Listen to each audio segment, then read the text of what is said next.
Today, I have a great guest on because we're going to talk about something that really, really hurts a lot of businesses because they don't really understand it, and that is their credit and their credit score. So, we have an amazing entrepreneur on that does a lot of great work in that space, and she's going to tell us about this cool report that they have on their website.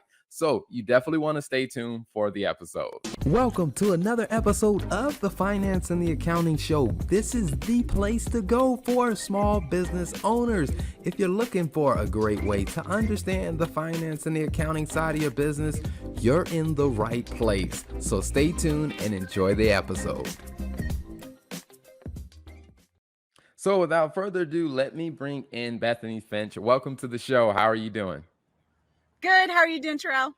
I am great. I am great. Now, as we were talking before we hopped on the camera, I mean, you are in the beautiful scenery. And for people who are probably watching from wherever they are when this airs, tell us, what part of the country do you usually operate in? Or are you traveling through right now?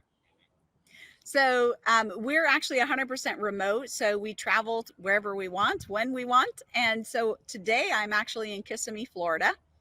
And tomorrow I will be in Daytona Beach.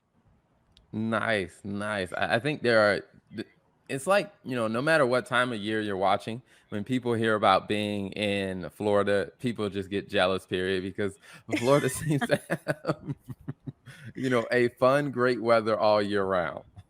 Yes, it definitely does. And you can tell the difference. Like we're from Washington State normally, and right now it's very cold and wet there, and they just got a bunch of snow. And the attitude of folks, right, is totally different than people that are here, right, that are out and about and going and not cold. And it makes a difference. I will say, I was laughing with someone. I was like, I've lived in like many different places from, like Chicago to DC to living in the Carolinas and living in Ohio, even living in South America. And I'm like, when the weather changes, it really does impact the people's mood a lot. It certainly does. It certainly does. And you can see why places like Alaska, people don't understand, but they pay their residents to leave during those dark, cold months. They literally give them money, so much money per family member to leave and go and come back. Nice, nice. Well, before we jump into the details about, the credit hacking and all the resources that you have there, I wanted to tell the audience a little bit, tell us a little bit about your background and just kind of what you were doing before getting into, like credit hacking and the great entrepreneurial things that you're up to now. Well, so I've been actually an entrepreneur for about 25 years. And during that time, we were busy raising our family and just trying to figure out a way to make ends meet and, kind of started as a side hustle. And it just continued to evolve. And then I added one business and then added another business and then added another business. So we have about 5 businesses right now. Um, but each time it was because of a different season of our life, right, and the needs of our family. And so that's how things kind of evolved, but it's always evolved around multifamily. It's always evolved around real estate. And the credit side of it has just become a means to an end because so many business owners, just like people in everyday life, have debt, and we have no idea how to, sometimes even get out of it. Well, we know it's necessary, and so it just feels like it's just part of the game, and you don't understand that there's ways that you can actually overcome that. And so when we earned our financial freedom, it was life changing, and we just wanted to be able to tell as many people as possible, because you don't realize the stress you're under when you have financial burdens that just weigh on you. And when you're sick, you get up and go to work even when you're sick because you have to pay those bills. But if those bills were paid for and you didn't have to worry about it, it would totally change your attitude, your perspective, your family life. So yeah, that's what we've been busy doing for the last 25 years, teaching a lot of it. I've done a lot of teaching through the years, and my background is actually business and accounting, believe it or not. Wow. Okay. Awesome. And I would say, for those of you that are watching, you can confirm this. And for those that are listening, let me fill in the gap. So, She said that she's been doing this for about 25 years. And just based on the way that she looks, I would say she probably started when she was maybe around 5 or 3. So Nice. Yes, thank you very much, Terrell. Very fun. No, I did start younger than most. I did start my entrepreneurial in my, let's see, that would have been 20s.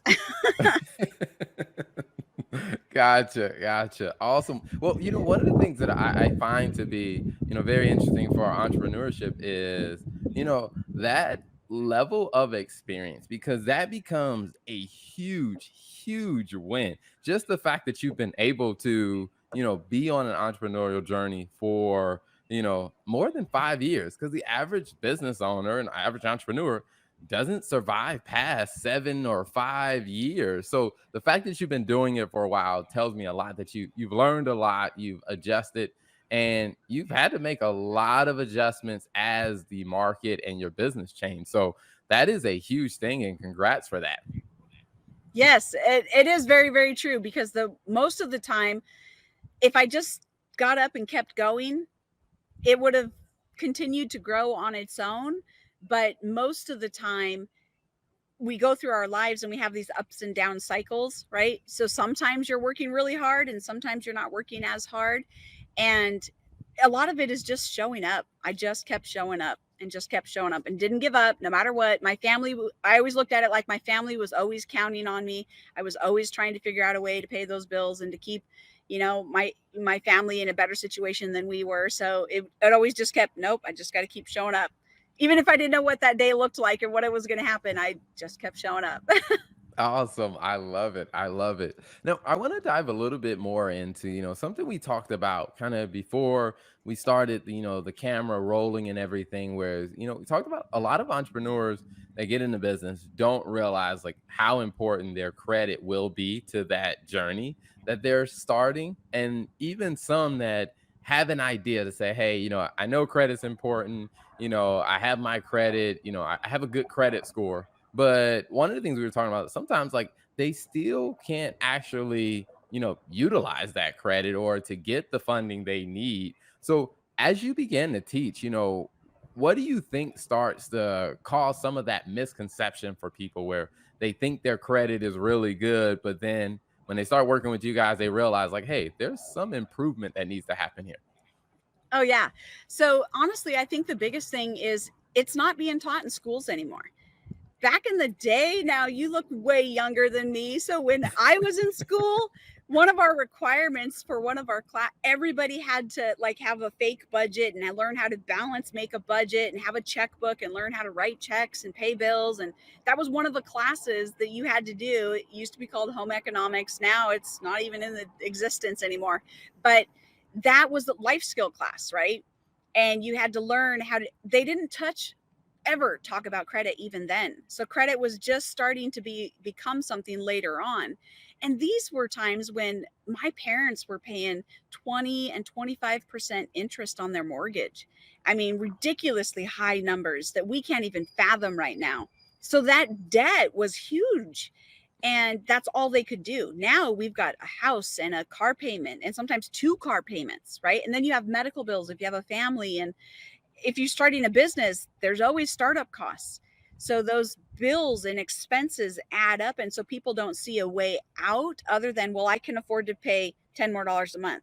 Oh, I can do that because it only cost me $10 more a month. And they're not playing the long game. They're just playing the right now game. Right now, I can afford this. Right now, I can afford this. And so when we stopped and looked at that, we realized how crippling that was. Early on in the business, I started very, very, very small, $0, and started because we ended up having to file bankruptcy. We literally had everything wiped out, and we still had a car payment because we kept the car, but we had to pay everything else, and we had to start over. So I had to figure out how to pay bills with nothing. So that's where I started the business. But then in doing that, okay, I could trade my time for dollars. So I built a business around that. But then as that grew, I wanted to start another business. Well, then I needed money. So then I acquired business debt, right? To start the next one. Now, granted, my business is paying for itself and it's paying those debts, but it's over time. I didn't realize the cost of that and how I could actually take that money that I'm paying to those banks and to those lenders and put it right back in my pocket and still get my debt paid off. I didn't know that. And it's a numbers game, 100% numbers game. Wow, wow. And I think that is very exciting. And I will say you're speaking my language because my core business is accounting and finance. So I offer bookkeeping and CFO services. So we're for my own selfish geeky reasons, we're gonna dive a little bit more. I want to dive a little bit more into that. I mean, for you in realizing that, what was the kind of the light bulb that helped you realize, like, hey, you know what? I can get these debts paid off and put more cash. Like, what was it that triggered that for you? Or how did you stumble across that, understanding or that revelation? So my background is also finance. So early on, when my family was younger, right, we needed every dollar of my husband's paycheck and we needed every bit of it. So I figured out early on, I ran certain businesses at a loss to get those deductibles, right? So it was like a kind of writing on the paper, and I'm trading dollars for here. I'm basically taking tax dollars out that I don't owe here to give it back to me. And I no longer let the IRS be my savings account. And so I'm like, no, wait a minute. If I had that money in my pocket instead of them having it, and then I have to wait for my refund, right? So then once I started seeing, okay, if I get more of it back here, what else can I do to get more? So then I started investigating, well, wait, businesses gets the most write-offs. Okay, so what kind of business and how does that look? And so then I started investigating that part of it. And part of my investigation led to costly education. So then I have education debt, right? So then okay, I'll start my flipping business. So I started a real estate flipping business. Well, how many flips do I have to pay off that real estate debt? And still have my operating costs that I've got going on. So then, although we paid off 150,000 within the first year, right, very, very quickly, we still had accumulating debt and regular debts going on. So I looked at that and went, okay, wait a minute. What interest am I paying that debt to that lender, and how much is it costing me? For instance, if I can invest my money at 20%, but it's only that debt's only costing me 5, I kept the debt, right? Because I can make it more than I am. And so the debt, but when things were flipping, because the interest rates went a little sideways and different things, and some of our credit lines got jacked up during COVID and things, I'm like, wait a minute, nope, time to flip the scales, right? So we actually have an entire system. And this is the amazing part of it. It's like 20 accountants working all at the same time. So that system, I'm able to put in all of our debts, static and dynamic. So our monthly debts, right, the ones that never change, right, our monthly internet bill and things like that, as well as our overall credit debts. So this is the dollar amount on this credit card, but you can change how much you pay that each month. So that's a dynamic debt. Then I can say, okay, I want this much in reserve, and I know I'm going to have to pay X this much out this month, in quarterly taxes or whatever. I put all of this into my system. This is the amazing part. And then the computer has all the algorithms planned and programmed in there so that it knows daily interest rate calculations based on all my credit cards, right? Based on those lender debts, right? All those notes that I was calculating in my head. Okay, it's better here, not that. It's doing it all for me. So I don't have to. And then it literally says, okay, you're going to pay this credit card on this date and you're going to pay this amount. You're going to pay this into your savings account and you're going to leave it there for X amount of time. And then you're going to transfer it to pay this card. And then you're going to do this. And I don't have to do any of the thinking. It's plug and play. So it is night and day. The stress is off and my bills are getting paid. I'm not bringing in any more money. It's the exact same amount of money I'm regularly building and going with. Nice, nice. I absolutely love that because, one of the things that I tell, a lot of people watch the show and even, our clients is, yes, my firm, we provide bookkeeping and CFO service, but, finance is more than just, what your accountant can do when you get into, things like how do you raise your credit score? Like, as you said, it gets into the algorithms of not just, hey, just pay this off. Sometimes there are specific ways of going about paying it off. And so, one of the things I'm curious, as people get introduced to the system that you guys have that, really embeds the algorithms and give them more specific instructions, what's some of the responses that people have when they finally see what your system can do? So some people who've actually thought about their debt, right? They might overall have, say, $100,000 in debt. And they just did quick mental math. Okay, if I pay an extra $1,000 a month, it's going to take me 10, and they're figuring out the months or years it'll take them in there. Then the next step is, how am I going to get that $1,000 a month? So when we show them, they don't have to make any more money. They don't have to go get a second job. They don't have to go start delivering pizzas. I love Dave Ramsey, but the last thing I need is one more job, right? So how do I figure out how to do this with what I already have, right? And that's the beauty of it. The moment they see they don't have to make more money than they already are, and it's going to save them time and thought processes, it is a no-brainer and they are ecstatic. Then when I show them, and it's like, okay, are you ready? You ready? I'm going to hit the button. And they're like, what do you mean? I'm like, I'm going to show you how fast your debt's going to be paid off. Now we do the mental math and we show them, okay, based on your scale, how long will it take you? Well, the average mortgage is a 30-year mortgage, right? So if you spend that out 30 years and then in the meantime, pay between $200,000 and $500,000 in interest to those banks, right? Over that timeline, we're showing that even with a 30-year mortgage in their system, how they're getting it paid off in 5 to 7 years. All their debts, 100% debt free, 5 to 7 years. Now I tell them, okay, in 5 to 7 years, now instead you take that money and you start rolling that into your savings or your retirement account. Now that 2 to 500,000 that you need for your retirement is there, and Wow. you're not Wow. making any more money. You're not doing anything different. You're not living differently. You're not drastically up changing. I mean, it's absolutely life changing, because now those folks that really, like ourselves, that go out and really work in their communities and help and want to build orphanages and help when, like, we have disasters that strike and want to go take the time off, they have money in their bank account to go do that. It's Nice. life changing. Nice. I love it. I love it. And it is such a topic that I think entrepreneurs and business owners, I think, really have to wrap their mind around, because we've done probably over 400 interviews on this show, and one of the things that I constantly hear when talking to entrepreneurs off screen is that there's so much focus on, hey, how do I grow the business? How do I grow the business? And then we'll have an honest conversation about, okay, what do your personal finances look like? And it is a mess, to where you're spending so much energy growing your business that most of them, they just don't have the energy to, or the mental space to really invest and figure out what's the strategy in my personal life. And Right. some of them, unfortunately, have ended up selling their businesses, and they celebrate this huge win in their business only to come back to this mess in their personal life. So I think that is awesome. Exactly. Yeah, and that's the cool thing, is that we can show this, and we with our system, we're able to put it, we can set it up for your business, we can set it up for your personal.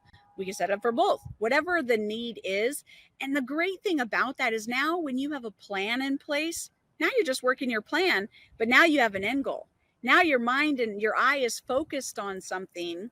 You feel more purposeful, you feel that direction, it shows in the rest of your life. You don't feel like you're aimlessly at the whim of whatever the life throws at you. It changes people 100%. It changes their perspective. It changes their attitude towards life. They feel like they can actually handle what life is throwing at them in a whole different way, because now, oh no, I'm good. I got savings. Oh no, I'm good. I got that taken care of. Nope, I don't need to stress and worry about that. I mean, it's absolutely freedom, which is why we call it financial freedom, right? And that's the thing that we just don't spend the time on that we need to, for sure. Awesome. I love it. Now, so if people are hearing this and they're excited about it, so where can they find you guys online? So our website is americanmadehomesolutions.com/investors. For those of you that are ready to make really good double-digit returns in real estate, thankfully you can do it passively. You don't even have to go do the work. You don't have to do the flips. You don't got to do any of that. That's the beauty of our multifamily and those opportunities, as well as the credit hacking. We have a free download that we're happy to share with everybody. immediate things that you can do right now to improve your credit score. Many people don't even realize how a credit score can impact them. But if you're getting denied any kind of loan, it's not always based on your credit score, but it is oftentimes the first thing they look at. And our credit hacking program that we teach and talk people through is we literally show them things that they can do right away that can not just improve their credit score, but get them approved for loans, for a business loan, a new mortgage, a refinance, even a refinance. People can't, they're like, but I own my house and how come I can't get a refinance? And it has nothing to do with the fact that they own their house and pay their bills. Awesome. Awesome. I love it. Well, before we wrap up, one question that I always love asking, every guest, well, actually, I got to take a step back. I have two more questions. First one is, we've connected, found each other through Raise Masters. Can you tell me a little bit about, like, what has your experience been like with the Raise Master organization? How has that kind of played a role for you in as your journey has developed in, real estate? So for us, the Raise Masters is an amazing mastermind group of people learning how to capital raise. Our focus at American Made Home Solution is building sustainable growth within all of our communities. And to do that, we need to not just build our business, but empower other people's businesses. And a lot of times we can do that through capital raising. So for us, it is 100% a plug and play system. I didn't have to do any of the brain work. Hunter Thompson has done an amazing job with systemizing it and trial and error testing, and this is what works, this is what doesn't, and do this, don't do this, do this, don't, which is exactly what I needed, right? I needed the plug and play. So for me, the mastermind group of that aspect was unbelievable. But it's also a network. It's a mastermind. So it's a network. So when we had a huge kick in the gut, right? It was okay, guys, lost this one. What did I do wrong? Help me out how to fix this. What do I do next time so I don't repeat this mistake, right? You have a group of people that are already going through the exact same thing that you get to learn from each other. They're in the same space. I don't normally go, and folks that I meet or I hang out with aren't necessarily in the same space that I'm in. They're not necessarily building businesses. My friends at church definitely are not necessarily building businesses. So it's not in the same scenario. And so it's an opportunity for me to have that peer networking and have that support that I need as an entrepreneur. It can be a very lonely space. Gotcha. Gotcha. Now, the final question that I want to ask is, what's two pieces of advice that you would leave with other entrepreneurs? And it could be something that you've already said that you want to reiterate, or it can be a brand new point. Two things that I would leave.